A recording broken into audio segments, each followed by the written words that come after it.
let's talk about closing costs, right? Something that I know it's pretty common is that a lot of people who are new to selling, um, and or new to buying, right? In some cases, it's both. If you're selling your starter home for the first time, you've never been through the selling process, there's a lot of cloudiness or ambiguity around who's responsible for closing costs. Mhm.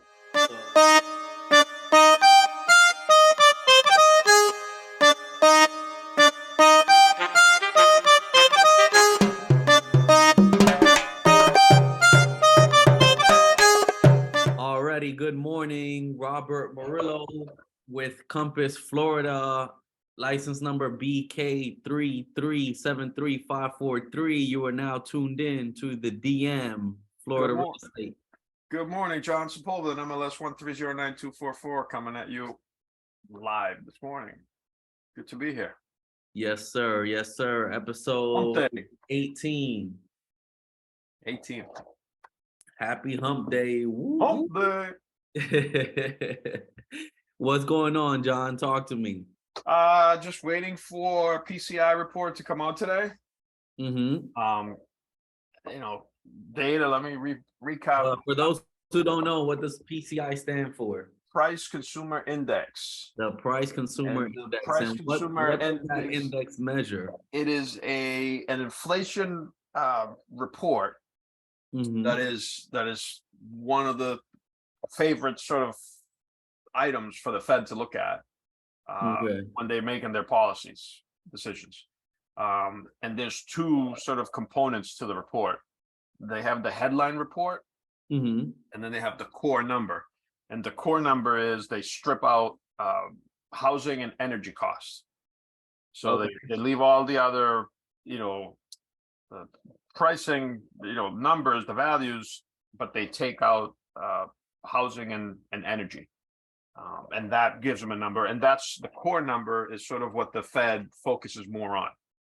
So the Okay. expected number today is the headline number, and this is inflation. This measures is inflation. Mm-hmm. So the headline, the expected number is to fall from 6% to 5.2%. Okay. And on the core, right, which is minus energy and housing, the market is expecting that number to increase to 5.5 to 5.6. Okay. That's what I was kind of talking about yesterday, because the numbers, it's the number last year plus they add the housing, but the starting number from last year was really low. So with the housing pressure and housing and job data and energy costs kind of rising, it's the chart in this month is not particularly optimal for any major change, right? So it really depends on, as you can see, like the headline has one number going down, the core has another number going slightly up. Yeah. So is that slightly up, that 0.1 point, significant at all? No, if it comes in there, it should be okay. If it comes in at 5.6, it should be okay. If it comes, It's kind of like things are just gonna stay because they're messy, so they're going to be bouncing between those, the sideways. It's not really going up or down. The market's just kind of going sideways. So it depends what, and who knows what the market's going to look at. They're going to look at the headline number, which is going to say, inflation's going down, still high, but it's going down, or they're going to look at the core, which says, well, still going slightly up. Either way, right? So if they look at the number as, okay, the headline is going slightly down, the market may say, okay, great, the Fed may pivot. If the market looks at the core and the core comes in slightly higher, they're going to look at, the Fed needs to continue to raise rates, and he's not going to continue. So that's really what the debate is. We'll see. That'll determine sort of what the market does. And it's risky. Yesterday, my sort of advice would be, hey, lock the rates if you haven't locked, because it could be messy today. Nothing indicates there's going to be a change for the good, meaning rates would drop. because the data is not there really pointing at that. So either remains kind of the same volatile or, increase. So, yeah, that's kind of what we're expecting. We'll get that at 8:30 today. So we'll see. Okay. That's the overall sort of number. It's inflation. It's what's there. And that's kind of the biggest thing this week is that inflation number. Mm-hmm. Okay. What are the record highs and lows on that PCI? I don't know the record high and lows. Last year was in the peak, I don't know, 9%. I don't remember what the peak number of inflation was, but that's when kind of everything freaked out and started, set all this in motion with the high interest. First, there was no inflation. Mm-hmm. Then it was, don't worry, it's transitory. Then, oh wait, we got to get inflation to 2%. And that's where we're at now. We're gonna, 2% inflation. Mm-hmm. So it's bringing down. It was 9 and whatever it was.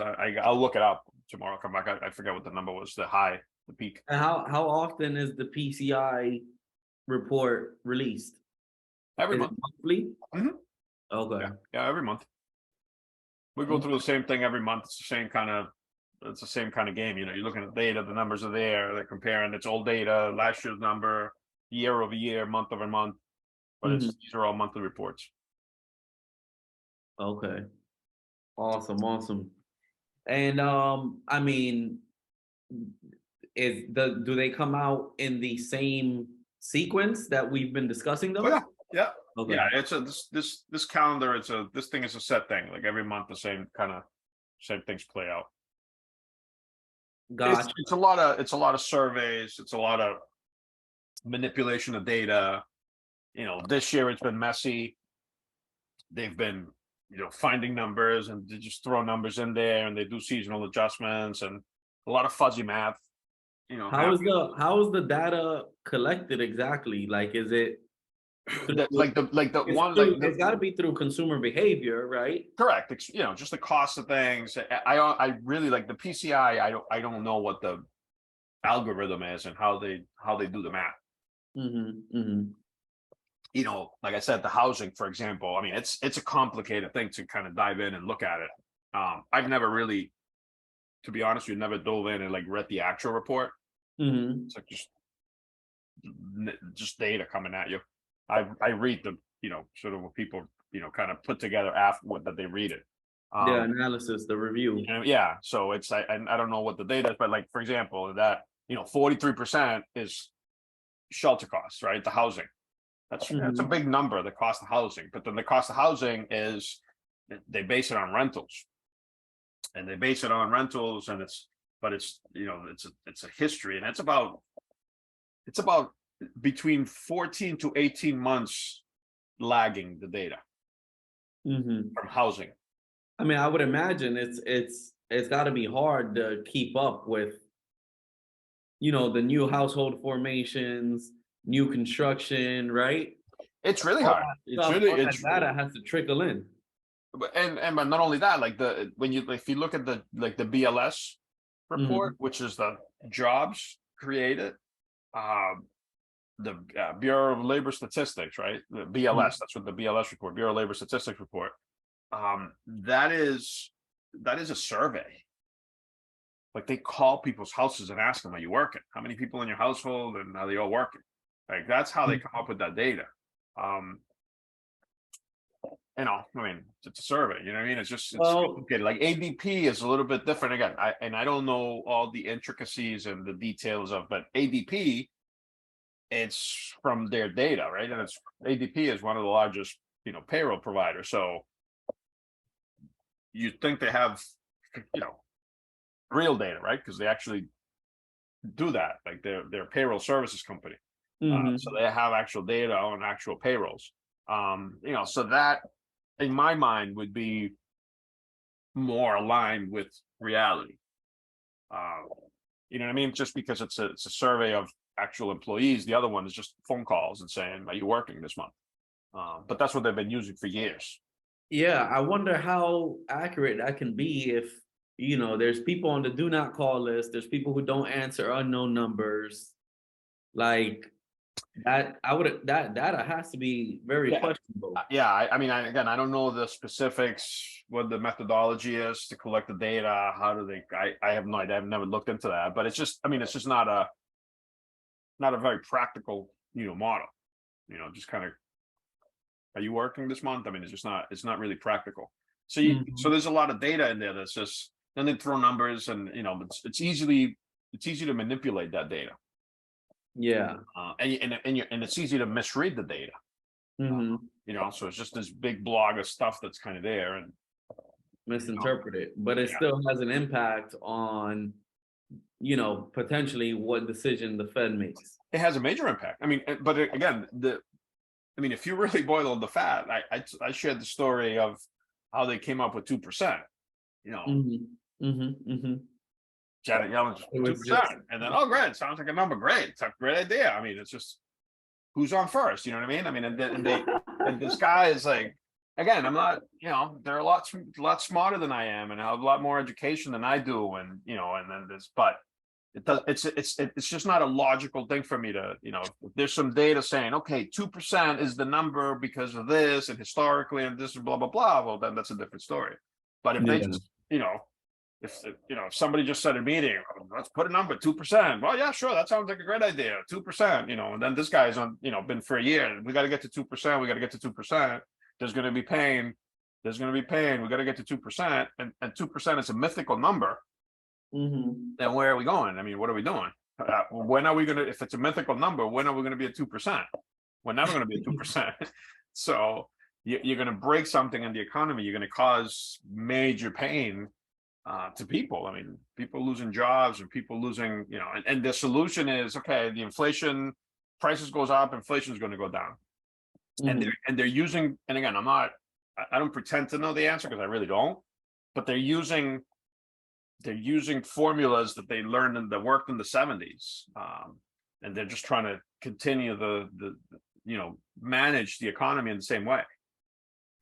Yeah, when It's not the same. It's not the 70s. Like, the economy is not like this. They're looking at data that different. People in the 70s, yeah, there was energy shortage, and oil prices were up, and inflation was up, and there was all kinds of conflicts, and geopolitical, and this and that and the other.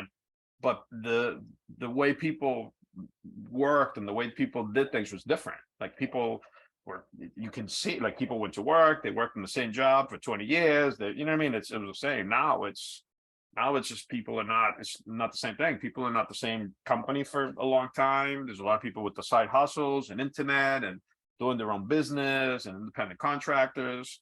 The labor force participation is the lowest it's been ever. That Mhm. means that there's less people participating and actually trying to get a job. But people are living, obviously, right? People are not living Of off course, air. They're still making money. They're feeding the family. So they're just generating income in in different different ways. ways. Yeah. We got the Uber and Uber Eats, and all, what I mean, all these things that people can just, these high side hustles, that it's sort of the norm. The pandemic hit, people left work. Like, people don't want to work at fast food restaurants anymore. Like, now they want to be, They don't want to work influencers. in positions where they're not happy. Well, I've noticed that. That's been seen a couple of my friend business owners. Like, absolutely. I mean, and people will drop a job if you even talk to them the wrong way. they're in a situation of, but exactly, right. I mean, that's a whole different conversation, like that could just go, completely in a Yeah, different yeah. way, right? It's a situation where, and that's what I mean, like, the things are so different now, right? So now, it's before, when they were dealing with the economy in the 70s, the mentality of people were different. People were actually, like, thankful they have a job, and they Hmm. actually went to work, and they tried, and they did. Now people are like, you go into work, and I don't know, you get paid for cooking, and something falls and spills, and everybody, all hands on deck, you go clean up. The guy that cooks, I don't clean. I get paid to cook. I mean, the thing mentality has really, really changed. That's just the new world we live in. Yeah. But And ironically, you say that. I was like, for instance, last week when you mentioned bricks, I was looking into like the leaders of of those countries that have joined forces and, you know, studying the patterns and behaviors, they're all roughly around the same age. So like the people, these world leaders and political influencers and ultimately decision makers, they're operating from the ideals, right? The ideologies that they know and are comfortable with over the years, regardless of how fast the world is moving. They're not in the modern day way of thinking. They're not aligned with it. I mean, maybe. I think it's a I don't fair know. statement, They're, but I mean, yeah, I mean, yeah, I mean, they're aligned with. I mean, they're all socialist. I mean, you mhm, gotta call a spade a spade. You can't, you know what I mean? They're all socialist. Every single one of the countries that's in there either has a socialist country, has some kind of dictator regime in place, right? mhm, And they're led by China and Russia. They're trying to be players in the world. You know, China sort of snuck in and caught everybody by surprise. I mean, some people felt back in the day that, you know, and the day, I mean, in the 90s, mid 90s, when China was kind of allowed into this thing, and you know, it's good, and you know, oh, democracy, and we gotta, you know, and they get into this, you know, they start influencing, and they saw potential and they saw money. I mean, money, obviously China's a huge potential for money. I mean, look, and unfortunately we've become a society of, you know, hypocrisy, right? So, you know, on the one hand you're saying, oh, the human rights in China were, you know, but then on the other hand you got the NBA, for example, you know, kind of catering to China and doing whatever China wants because of the amount of people that they have access to view the, you know, the NBA and want. So mhm. it's all about the Benjamins, you know what I mean? So there's a double standard of you know, what's acceptable and what's not, and there's certain groups that do certain things. Yeah, I mean, people, certain groups of people that accept certain things. So I mean, you can't, you know, you have to, like, I have this debate, not to get into a political debate, but just it's an example, like, and like I'm obviously I'm from Colombia, right? mhm. And so I'll have a conversation. I don't really get involved in Colombian politics too much because I don't know enough. Is politics big out there? Oh yeah, big, huge. You know, people get killed for it. You know, not now, but back in the day, people get killed depending on what party you're in. Yeah, it's very, you know, very political. Mhm. And I don't really get too involved in it because I don't know anything about it, right? I don't. I like to stay away from things that I have no knowledge of, right? I just kind of, if I don't have enough knowledge to have a conversation, I'll just keep my mouth shut and just listen. You know what I mean? Yeah. So I don't know much about the political system or how it works, or, you know, so I kind of don't get too much into those conversations. But in general, 2 minute, you know, Colombia has a lot of issues because of, you know, drugs and internal conflict, right? There's a civil war kind of been being fought since, I don't know, 1930 something, 1940 something. It's been going on for years. Mhm. And there was a guerrilla, right, a leftist group that started as a socialist group, like just the people who with the socialist ideas that, you know, the rich are getting richer and the poor are getting poorer, and kind of, you know, which is fine. I mean, and they kind of started this process, but during the process they kind of lost their north, and actually then they became involved with drug dealers, and Mhm. after like the cartels. Corruption. Hmm? The corruption.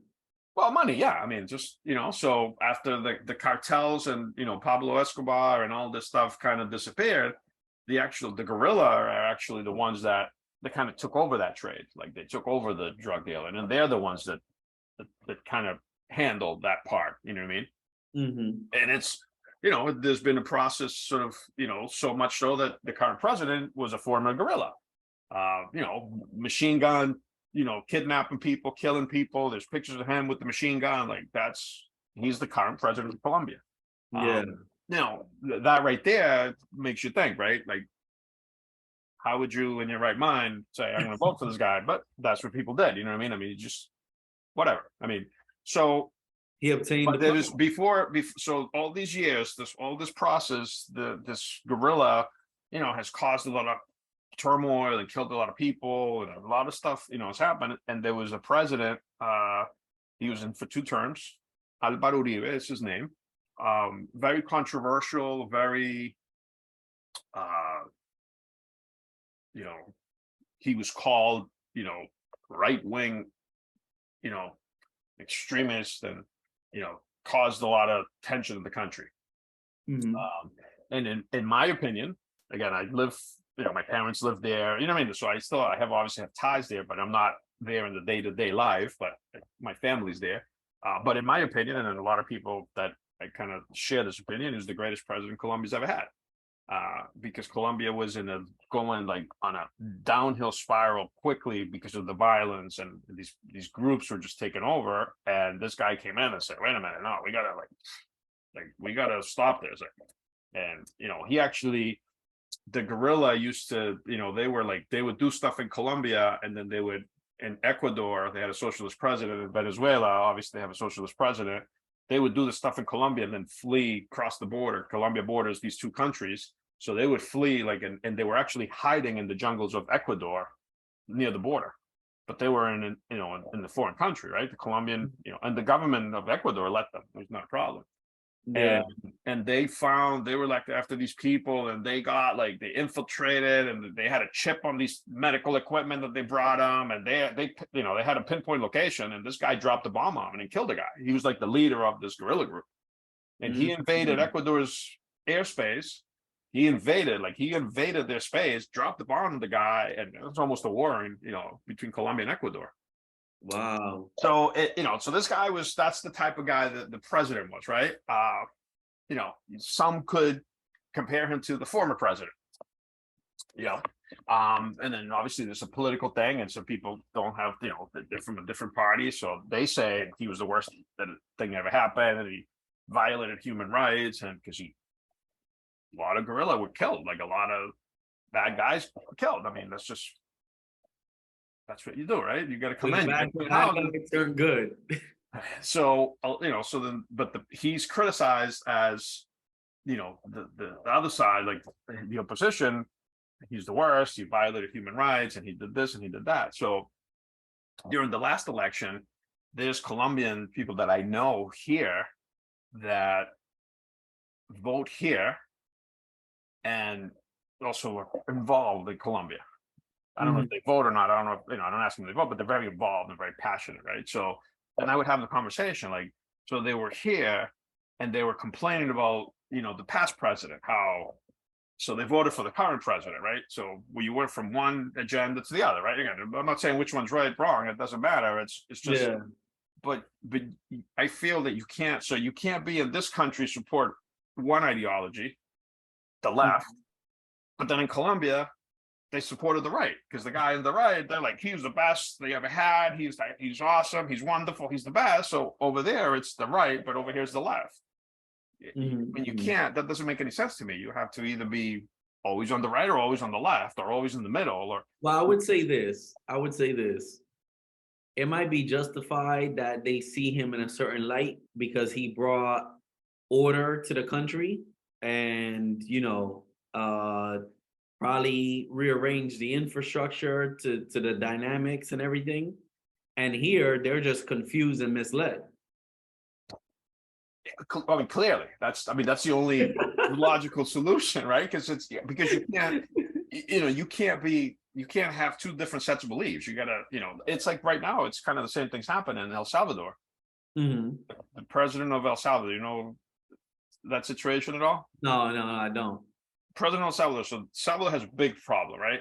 You have this Salvador, similar situation as Colombia without the drugs, right? Over there was a civil war, but it was a sort of political kind of thing, right? And they had a civil war for years, and it's bloody and bad. A lot of people got killed. It's been bad, right? So a lot of people left that because it was really bad for people there. So, and it happened a lot in the countryside.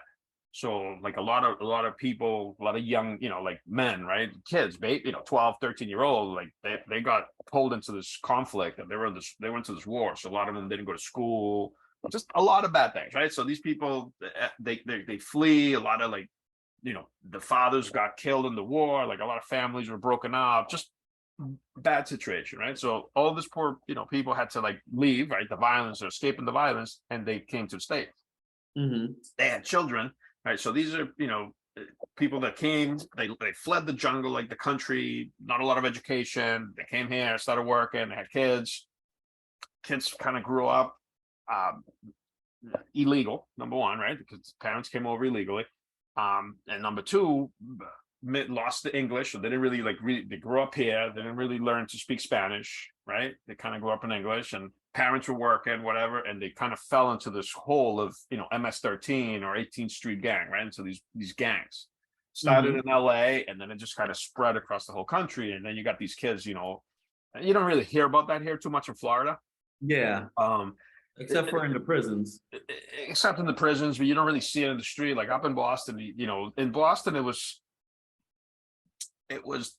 over there is the more, the wannabe gangers, like, what I mean? Not LA was real kind of thing. Once in Boston, Yeah. more wannabe, but nonetheless, but dangerous nonetheless, right? They got the network, yeah. Yeah. So they got the tats and MS-13, they got the whatever their little signals, and they're tough guys, and they do it, right. So they're all these for the most part. And well, and the gang is called MS-13, Mara Salvatrucha. That's Salvadorian gang. That's what the translation is. So literally, they were for the most part, there are a lot of Salvadorians. Yeah. So they come, they're here, they commit crimes, they get arrested, they go to jail, but they're illegal. So they do their time and they get deported. So I don't know how many, thousands and thousands and thousands, tens of thousands got deported to El Salvador. So they're dropping these, now they're adults who left the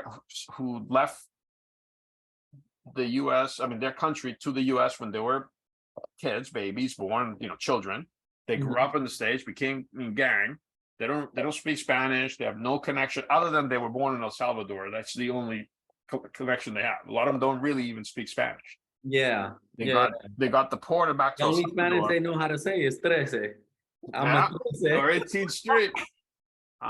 So I'm not even going to talk about it. Like we probably shouldn't publish this part because we're probably going to get in trouble. It was bad because they just criminal. They just came. They went to so they get deported, and now they're back in El Salvador creating havoc. They took over the country. They were just it was the Wild Wild West. They just took over the country. They're killing people, kidnapping people. Like it was a bad situation. So this guy came in and he was like, okay, no problem. And last year they changed the constitution, and he basically took over all executive, like he was the president, but he needed extra powers to be able to do this. And basically declare a state of emergency. And if you have a tat, you got arrested. Because the only ones that have the tats like that and the gang are the ones that are in the gang. So they just it's frowned upon to have the tattoos and whatnot. It labels having the tattoos is not bad. It's just that the people that have the tattoos are killing people. So what do you look like? He had a tattoo. Yeah, exactly. So he's like, okay, went in and they just rounded up people, and they just rounded them up. Like, put them all in a jail, and they build a cell. They build a jail. They just opened it up like a month ago, 2 months ago. 100 people can fit in a cell. Like it's blocks. 100 people. So like a bay. Yeah, but it's for 100 people. They only have 80 beds, but they put 100, and you figure it out. And they all walking in like they transfer them into the prison. Boxer shorts, nothing on but boxer shorts. Handcuffs, legs and arms, handcuffs, and shackles, and then they got the guy from and they're enemies like to the death. 18th Street and like the Bloods and the Crips. Same yeah. They got an MS-13 guy in the 18th Street handcuffed, handcuffed, walking together next to each other. You see the tats, like one has 18, the other one has MS-13. Yeah, he's got them living like that, and 100 people, 80 beds. You figure it out. So he's been getting a lot of heat for that, and he's been saying, "Oh, what about the human rights of the prisoners?" And he's saying, "Well, what about the human rights of the victims? Whose human rights are more important?" And those are conversations that it's just a political debate, right? Because do the criminals have human rights? Well, of course they do. They're just getting put in a position to kill themselves. But what about the victim? So who's human now? Are the victim's human rights more important than the perpetrator's human rights? It shouldn't be, right? They both should have equal human rights. However, we should somehow, I feel, kind of focus on the victim, right? Not the perpetrator. Right. Well, that's kind of that those kind of debates lie, right? I mean, it's just, and it's a tough. So the book kind of go back to the bricks and all the stuff. It's just your these countries are forming with this ideology. You know, Brazil, Argentina, like Argentina's dying. Like literally, Argentina is dying on the vine. Like it's just, it's dying. I mean, it's just the money is, there's no money. Inflation is out of control. I think it's people here in the States don't really see that, don't know that, don't pay attention to that. But Argentina is a country like I know somebody who's there. Talked to. It's just it's in trouble. I mean, it's in bad shape. They have literally like no money, and it's a socialist country that, you know, this lady's been in power. Like her husband was president, she was president, now she's the vice president. Corruption. I mean, it's just all kinds of crazy things going on, and you know, so they kind of joined with this thing. Brazil, same kind of concept. It's just, you know, which is the idea, but they're lost in the sauce.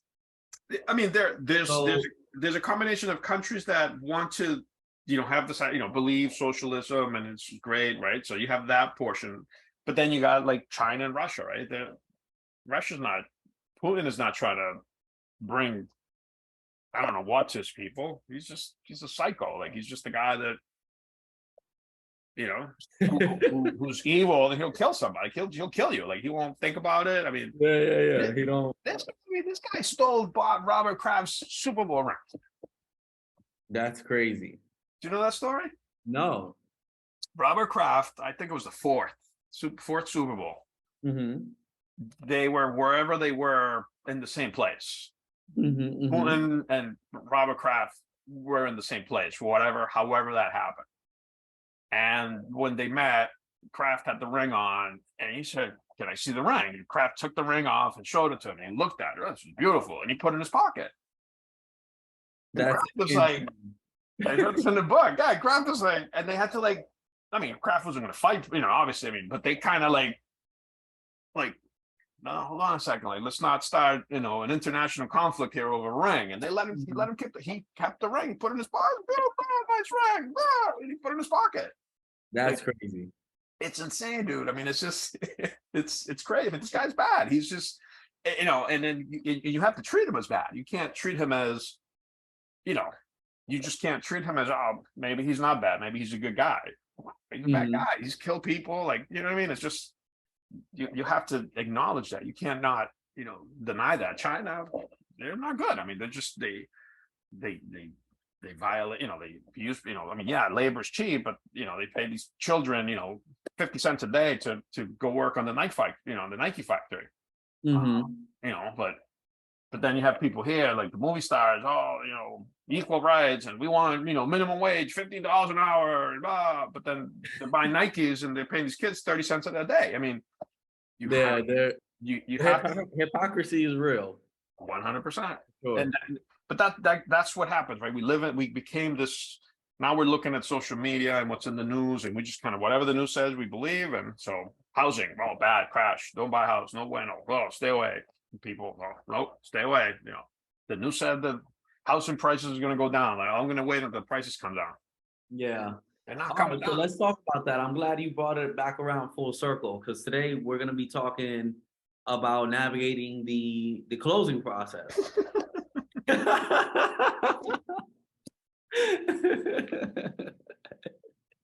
So, like, you know, okay, speaking of housing going bad, right? At the end of the day, whether we're in a good market or a bad market, transactions are closing. 100%.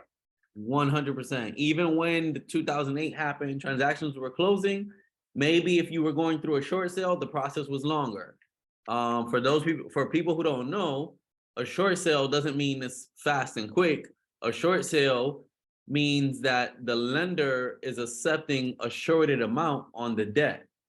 So, but in actuality, in all reality, a short sale can be longer. It can be short, quick, but it can be prolonged as well. So we're gonna go over the closing process, right, for both buyers and sellers. And John, I mean, with the amount of deals and transactions that you've closed over the years, there's a lot of moving parts when it comes to financing, and then you have the agent, and then you have the buyer. I mean, what how would you describe the closing process from your side, since primarily the majority of your deals you're dealing with the buyers, right? Yes, I mean, for the most part, that's what we deal with. It's just whoever the buyer is. The closing process in itself, if you kind of, if you were, if you would, if it was a process that could be visualized, like, outward, Mm-hmm. it's it's the image of the brain with all the things messed up and all the wires going all over the place and the thing just moving, because it's just a lot of moving pieces. It's insane how many different moving parts are into this. Mm-hmm.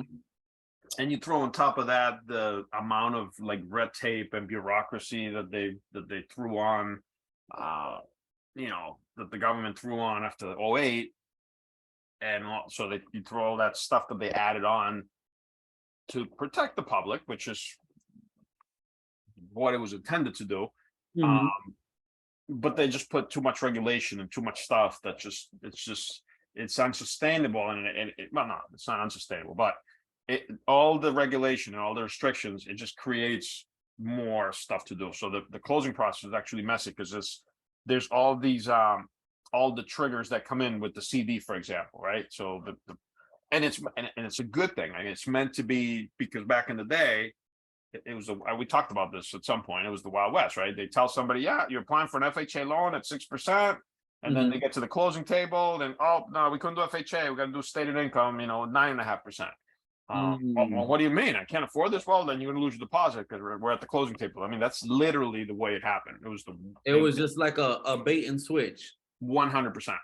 It was literally I mean, that's what it was. It was at the closing table. Like, people were actually sitting at the closing table, and they whip out and they start seeing the payments. Rate is 9%. What do you mean? Well, yeah, you didn't qualify FHA, so we had to do stated income. But don't worry about it. It's 2 years, and you refinance, and then you can do FHA. And don't worry, that's exactly how they told two people. Because you can't even get to the closing table today without knowing those things up front. Exactly, and that's why. That's the reason why, right? I mean, have you watched the Big Short? Yeah. I saw that on Netflix. Have you read the book? No, I didn't read the book. Read the book. Read the book. It's much better than the movie, because it has a lot more detail. And I'm telling you, man, read it. That's a good book to read. I mean, I didn't even know it. Honestly, until now, I didn't even know it was a book. Oh yeah, well, yeah, it started as. I mean, it always starts with a book. Yeah. So, but read the book, because that has more detail. And I'm telling you, man, that's what, like, the Big Short and the scene when they come to Florida. And they're interviewing when the guy, whatever his name is, I forget his name, the main guy, when they come to Florida and they're trying to like interview when they're in like at the strip joint, interviewing the stripper who owned like three properties. Do you remember that scene? Like, Yeah. Oh, yeah, I own 3 properties, because stated income. It was like these stated income programs. And it's just like, oh, I own 3 of them. I mean, and that's when this guy realized, like, oh my God, this thing's huge, because that's literally, it's just. And at that time, were they even looking at tax returns? No, it was stated income. Yeah. That blows my mind. Oh, and then you watch the end of the movie. If you remember, you watch the end of the movie, those same guys, like, they're 2 LOs and they're making money and they're killing it and do all this thing, and at the end of the movie, they're like at a job fair, like trying to get a job at like a hardware store or something. I forget. Yeah. Because the guys were not very bright. Like, they were just, and that's truly what happened. I mean, you had these people just and making money, like making all kinds of crazy money, but they just bait and switch. So that is the reason why they did all this. The problem is, unfortunately, they overregulated so much that what they caused was there's these minimal thresholds that are in place on a CD where fees cannot change. So everything's about the fees. right? Because they're so focused on the fee, and the percentages are so small and so minuscule that, and the way it is, if it changes, you have X amount of days to trigger like a change of circumstance, and why that change was necessary, that fee to be increased, and you have to send out the loan estimate to the borrower, and and that's all perfect. I mean, it should be that way. The problem is that it's very extreme and very strict, and there's really no room for really anything. And if you don't get the change in time to the borrower, the lender has to eat it. Because it has to be disclosed. It has to be disclosed, so the lender has to procure, like they have to eat the fees, right? So obviously that costs money to lenders. So to protect themselves, what lenders do is they do the loan estimate, and it's higher.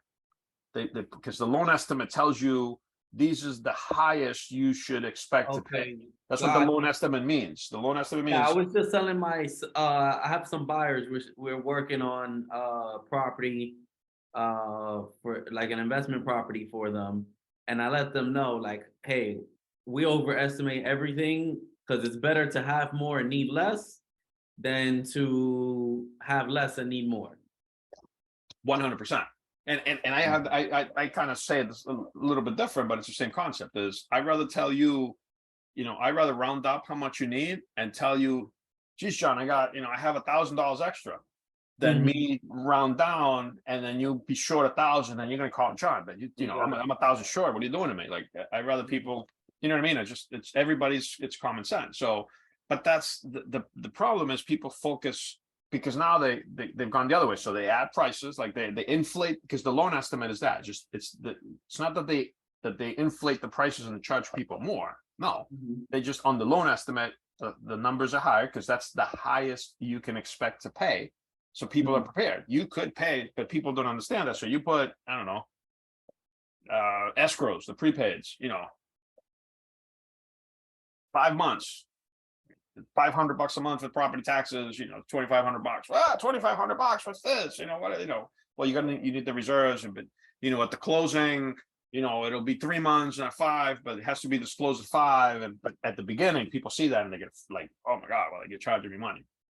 So, and because then there's other, there's some places before they just wouldn't put anything, like the closest, cost for like minimum. Then they get to the closing and it'd be the same thing, like whatever, 3% closing cost. I'm making the number up. And they get to the closing, oh, you got to pay 2 points because the rate wasn't there, and sorry, and it was always money that they knew people had, so they were playing with the people's money without the. They were basically, in a sense, secretively throwing in like, oh, well, we already confirmed that they have this money, so we'll get them, and because it was that or walk away. But once you're at the closing table, you already have. You're already thinking about moving in. There's people that I know that when the crisis happened in 2008 and the banks closed, they were at the closing table and the bank closed before they were able to fund.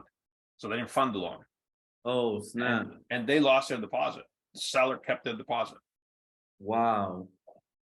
The guy but the contract said he did not perform because the seller performed. He's at the closing table, willing and ready to sell. And the buyer did not perform, and he already had a commitment letter, right? So once you're past the commitment, you got the commitment letter. Locked in. You're in. And the guy kept their deposit. They tried to keep the deposit. So it's. I mean, that's the type of stuff. So people were obviously afraid of losing the deposit. So that's how they leveraged,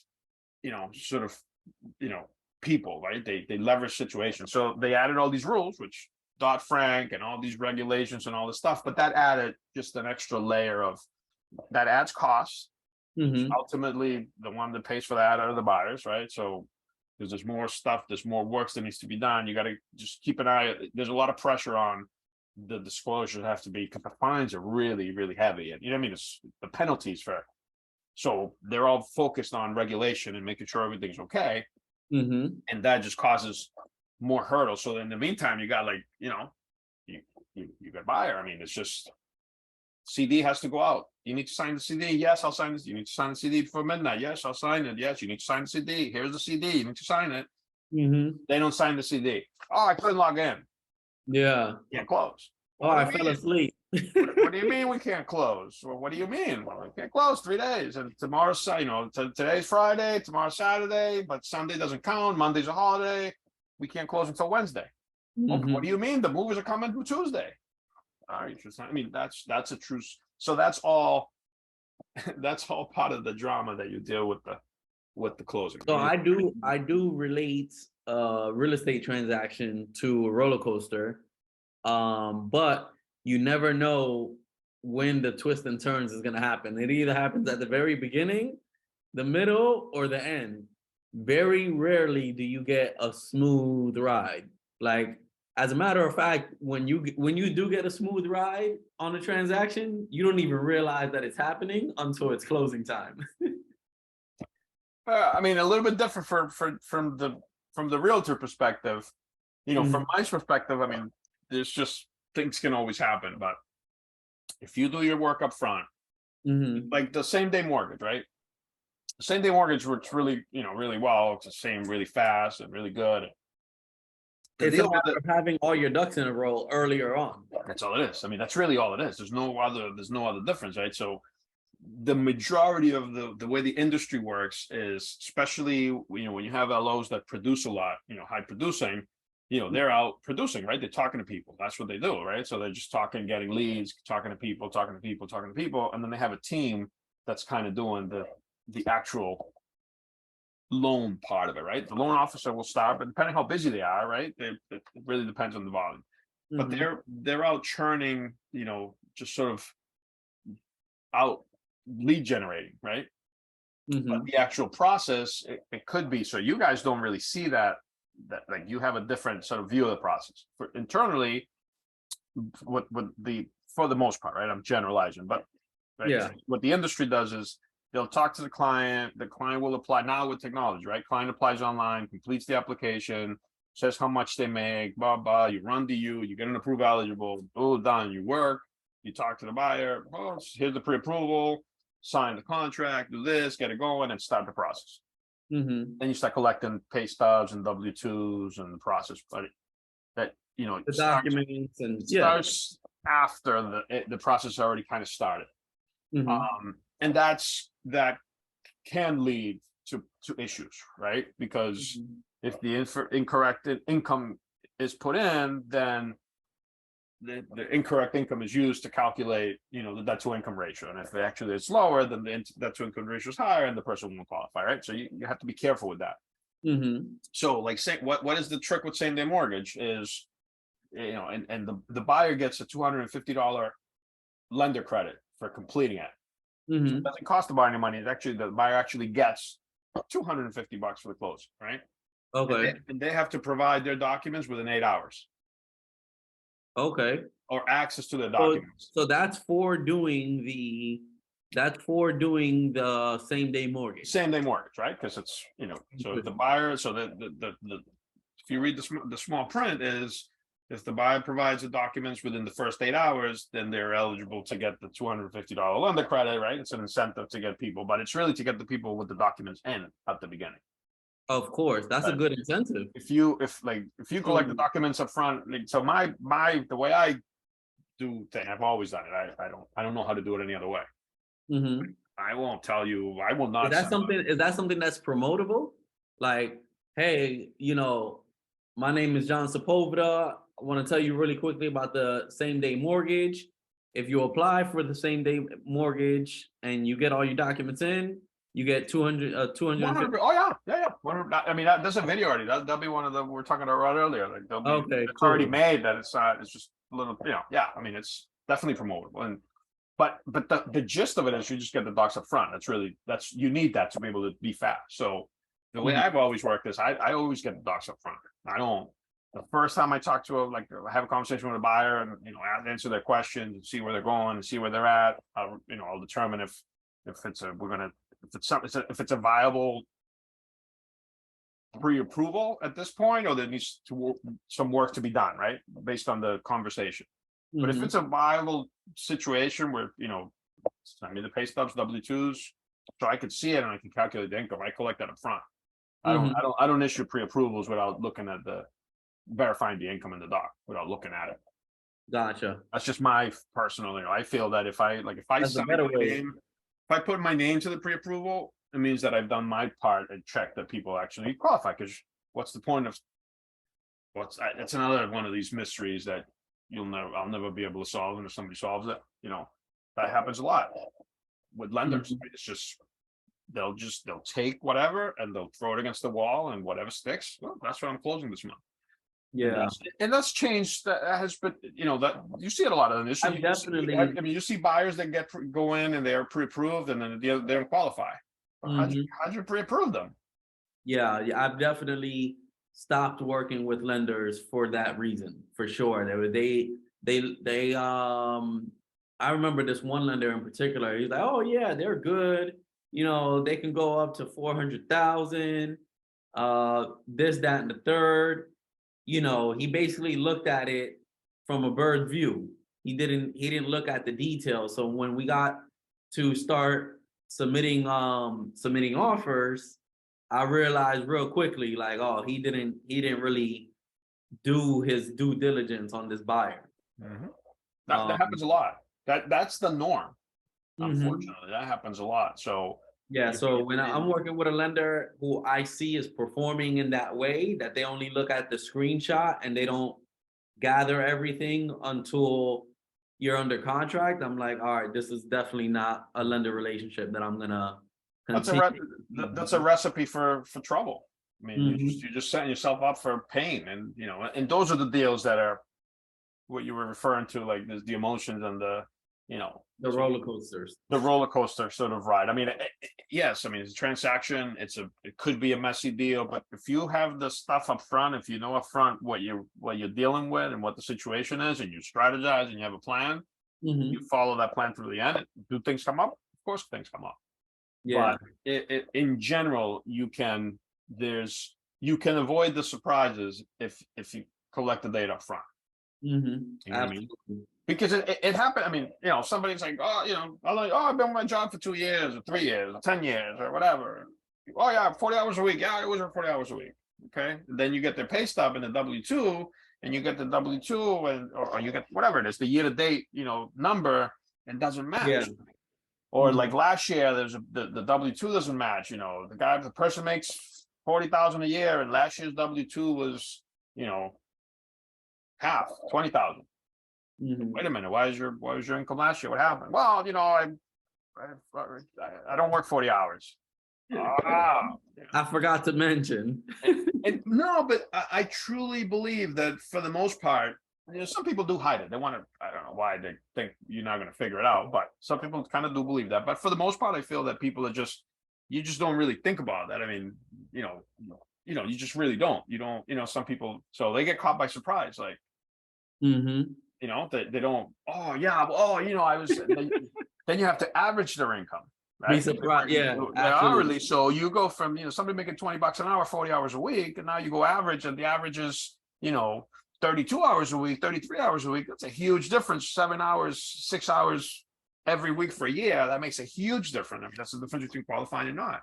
Mhm. And if you don't do that math up front, imagine, you get people's expectations up, they go by, imagine they do all that process, they get an offer accepted, and then they're sorry, you don't qualify. Yeah, definitely. That's part of the reason why, like FHA borrowers get, when the market gets tight, because usually, they'll take a They get conventional with discouraged. 20% down, more and more, then seller will look at this and we'll go that route and accept the offer instead of an FHA offer because it's less down payment. It's, they see it in their minds as this is more risk. That's why I'm going to accept the conventional, because you put more money down. That's why cash offers also, like a seller will take a cash offer even if it's less money above a, because of, it's cash, it's money in hand. And the contingencies. There's And less so it's a contingencies. safety thing for the seller. It's not, it's a risk thing. It's not, I truly don't think that the motive behind, a seller not accepting. Oh, we don't like offer, FHA. I mean, they don't know what it is. They just, They're this getting the same cash. Yeah, this guy's cash. It's a done deal. Let me take the cash. Even, what I mean? That's all it is. I mean, for the most part, I truly believe that. So, But it's all because of all these things that have happened throughout the years that you know, people unfortunately, and the ones that get hurt are the buyers, Yeah. unfortunately, because you got the LO that, whoops, sorry, I didn't know that. I didn't check the pay. Oh, I missed that. And they're ready to close, and then these come up with the stories. That's the other beauty, because I get the calls from the agents. Oh, John, this happened to me. Is that a thing? No, they made that up. Like, when they suddenly, like, the loan gets denied, like, did that ever happen to you? Like, Yeah. you're Of thinking course. it's a done deal. You're working, you're going, It's smooth sailing, and then and all suddenly of you a get this sudden, call out of left field, and they give you this guideline and this rule that, like, nobody understands why the loan can't get closed, and it's because the LO screwed up at the beginning and didn't see the income, and now the loan can't get approved because the debt to income is 70 and max is 55. So and they shouldn't have been buying a home in the first they place. should not have been. They should not have been on the contract in the first place. But it's not the buyer's fault, because the buyer didn't pre-approve themselves. They're trying to follow the process and do what they've been told, and they don't know. So that's the All message. right, so let's talk about closing costs, right? Something that I know it's pretty common is that a lot of people who are new to selling, and or new to buying, right?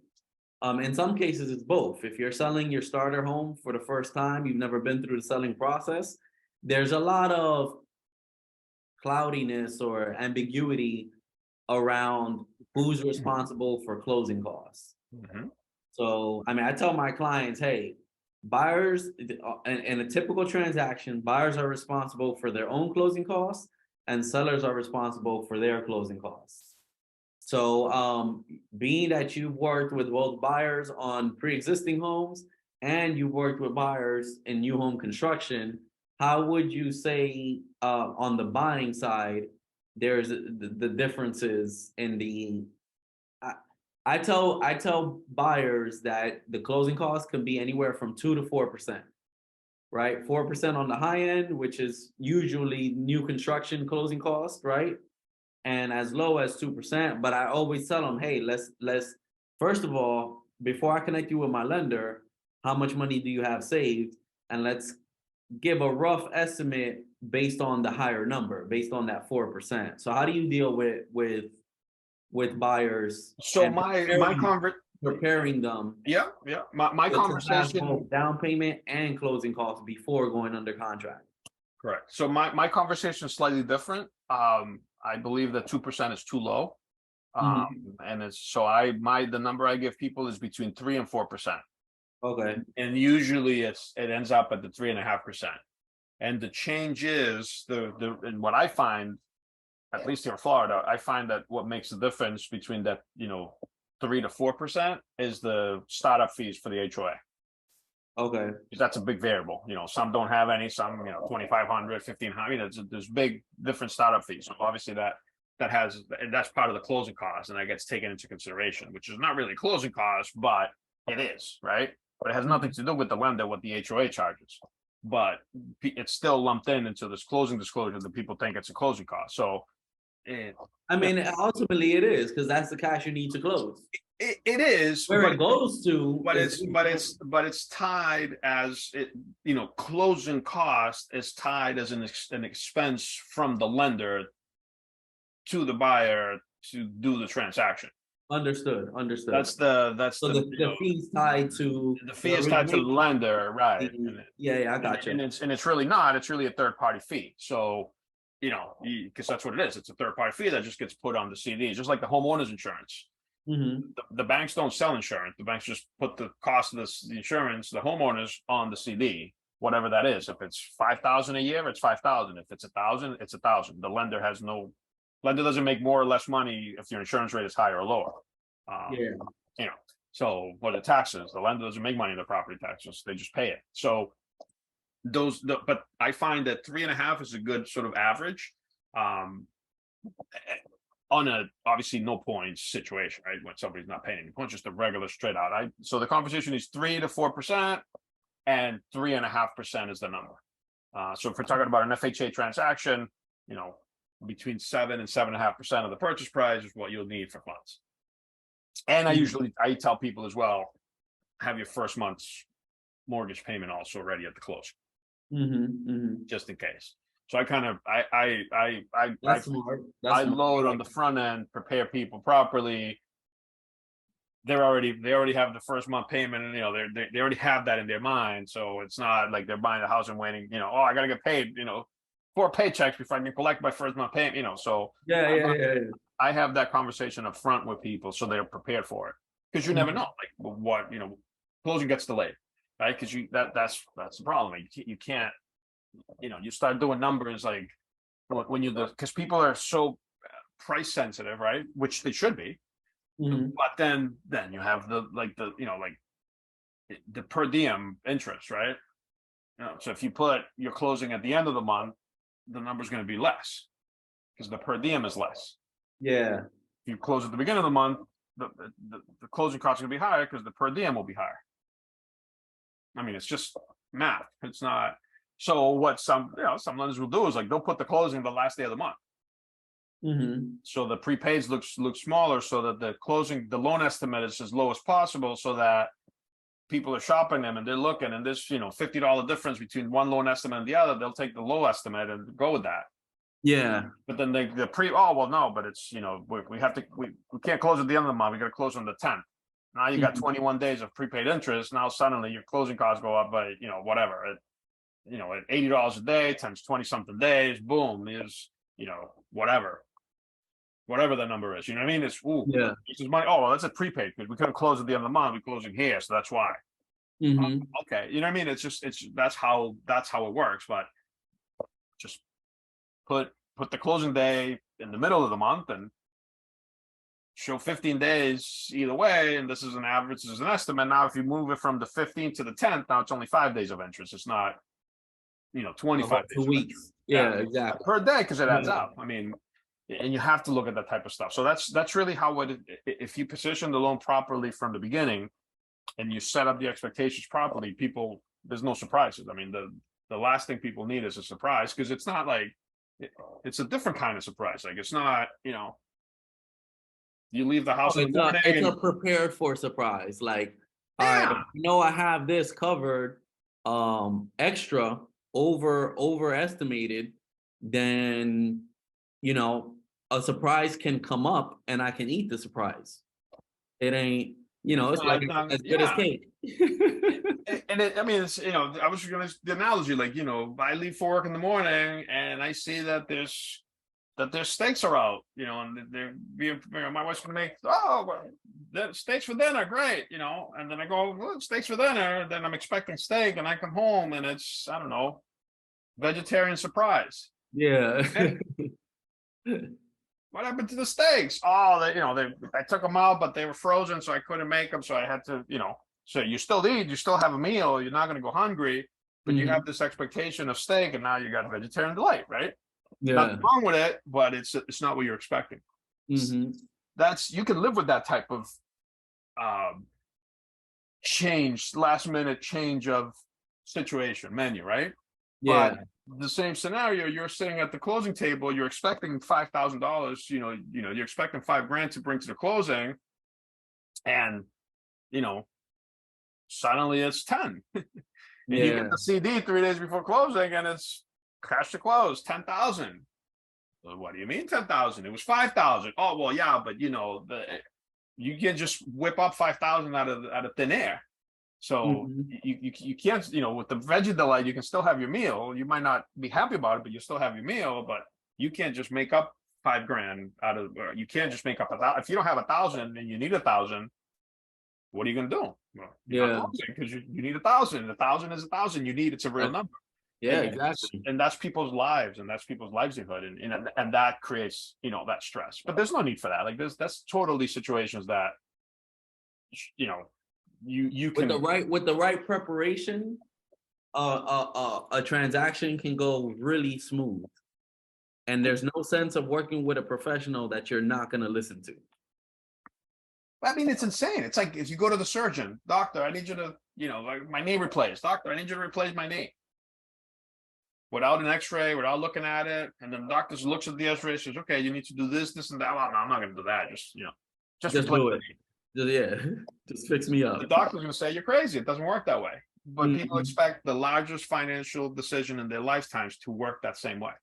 Yeah. Like oh, no, I don't want that, or I'll do this, or I'll send the papers later. Hmm. No, it doesn't work that way. You're buying, like there's so much misconception. Like I'll have a couple, right? One has 700, one has 600 credit. Hmm. Boom, here's the score. Here's the rate, right? You got to use the lowest of the two scores. Absolutely. Well, why? That's not fair. But well, why? I'm like, well, so think about it. Like, think about the situation. This is how I break it down to people, right? Yeah, we've spoken You're about you're this. you're the lender. I'm going to ask you to lend me $300,000 so I can buy a house. And I'm Hmm. going to tell you where I And I work. don't know you. Yeah, you don't know me. And my Never. wife and I work, and I have a 700 score, and my wife has a 500 score. And you don't know me, and you want to lend me I'm asking you for $300,000. You're going Mhm. to look at my documents. You're going to look at my wife's documents because we're both paying for the loan. You see my score at 700. You see my wife's score at 600. How does that make you feel? What's that going to? Oh well, the 600 is going to make me nervous. I'm like, exactly, that's the same thing. And the way a bank gets nervous is they charge you more interest, and that makes their nervousness go away because they're making money, and that's how it Mhm. works. And when you explain it to people, oh, all right, that makes a lot of sense. Okay, that I get it. But there's a lot of things that people that just they don't have all the information, so it's well, no, I don't want to do that, or I'm not going to do that, or the beyond me, like they have debts or they have things that they don't disclose. They have a Mhm. property, they own a property in another state. And it's gonna come up. You can't kind of hide those things. Those are not. But somehow people think that they can hide that. Yeah. Go figure, But there is unfortunately there's more bad information than good information out there when it comes to closing costs. So people now are prepared to, and they're just looking at this figure and looking at this number, and they just get caught up on the number, Mhm. and they're looking at the number and they just caught up at the number, and they don't understand. They're just so worried about getting overcharged. Did you experience a lot of surprises on billing on the builder side of things? Surprises in what sense? As far as like, people were told this amount for closing costs, and then at the closing table, it may have been different, or it was more You than they. can't you can't do that. Yeah. That cannot happen. Or before the closing table, when they get their disclosure, have they seen an amount that was different from their but original? it's I mean it still cannot happen. Like there's no, you can't do that. You can't just, even if it's before the closing, you just can't come up with a new, suddenly 2 points that were not there before. Like Mhm. you can't do that. So there's really no, I mean, There's not enough room these days for that to happen. correct. Yeah, the threshold is so small. That's actually what the problem is. The threshold is so small, and it's the way they enforce it is so tight, that you know a $75 fee, like, for example, every LE that we generate has a $200 appraisal rush fee in the loan estimate. Okay, just in case it's needed to be ordered In like a that. rush. Because if you need a rush and you don't know the $200 fee, and everybody knows about the fee, and it's a valid fee and it's a real fee, and we need the rush because we need to close, and everything's valid. If that doesn't get disclosed, the lender eats the fee, eats the $200 fee. Makes sense. It's not that the lender's he's going to charge the borrower $200 and pocket $200 for the fee. That used to be. I used to call that the not paying attention fee. Yeah, yeah. Those were in there back in the day. Again, it was the Wild Wild West. You had a Mhm. processing fee, you had an application fee, you had an underwriting fee, you had a not paying attention fee. Like those were all fees that got added. They're called junk fees. That's what they used to be called. Mhm. Because they were junk, but they were extra revenue for the lenders that they charge people money. I mean, you write processing fee $395, and then you write underneath, underwriting fee $795. Well, that's Mhm. 1,100. That's $1,200. And then application fee $500. You add all those up, it's $2,000 real quick before you Yeah. even, go any further. And those junk fees. So those were a lot were removed. Like VA has very strict rules on those type of fees, what can be charged to the borrower and whatnot, so that veterans don't get taken advantage of. Yeah. That everybody should be the same way. There shouldn't be like any these extra fees. But back in the day, that they charged those. But now there's really no room for that. You can't. It's got to. It's called a change of circumstance. Mm-hmm. So the new loan estimate goes out when there's a valid change of circumstance. And Yeah. oh, I'm charging you 2 points. It's not a valid change of circumstance. Is borrower score. Borrower had a late payment. Borrower score went down from 740 to 620, and now there's a rate adjustment, and the rate is now whatever. And it was I don't know, it was 6.5. I'm making things up right now with the new score, the addition, with the adjustment, the rate's 7. 7.2. Yeah. Now the DTI is too high. They no longer qualify because the credit. So now they have to buy the rate back down to 6.5 to be able to qualify. So now they need 2 points to buy the rate down. That's a valid change of circumstance. You know what I mean? That's the only way it can happen. So there's really no such thing as, oh, here's a new charge that we didn't know about. It doesn't really, it's not there. Like it doesn't happen. But to prevent that from happening, there is a lot of additional stuff that goes behind the scenes that the borrower or the agent, the real estate agent, don't necessarily see. Yeah. Just to make sure that now when you only have one closing, that's easy. But when you have a simultaneous, or the buyers that you're dealing with is also selling their home. Well, not only that. Not only that. Okay. The one transaction. Then you got all the other transactions that the title company has, and you got all the other transactions that the lender has, and you got okay, you're talking about managing multiple transactions. Oh yeah, yeah. In time, on the same closing, the stress that comes, that's what I mean. Like behind the scenes, you get the CD. Let's close. I'm ready to close. There's a lot of stuff that has to go. Then title has to grab it, and they got to. I mean, there's just paperwork. It can be fairly simple to do, but just a lot of data, a lot of paperwork, a lot of stuff that you need. And when you're busy, you have a lot of closings. It's not just title can't just.